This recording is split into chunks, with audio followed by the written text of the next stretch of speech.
Did you know that witchcraft has roots that stretch back thousands of years?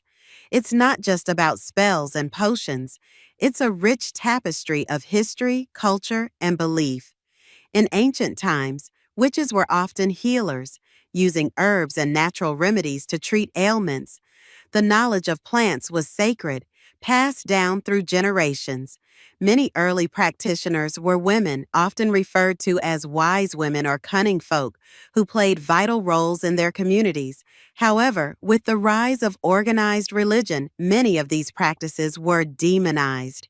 The infamous witch hunts of the 16th and 17th centuries led to the persecution of thousands, often based on fear and superstition. Today, witchcraft is experiencing a renaissance. Modern witches often embrace a spiritual path that emphasizes connection to nature, self-empowerment, and personal growth. Many practice Wicca, a contemporary pagan religion that honors the cycles of the moon and the earth. If you're curious about starting your own journey, it can be as simple as connecting with nature, learning about crystals, or exploring tarot cards. Remember, witchcraft is deeply personal. It's about finding what resonates with you. So, whether you're drawn to the mystical or simply want to explore your intuition, there's a whole world waiting for you to discover.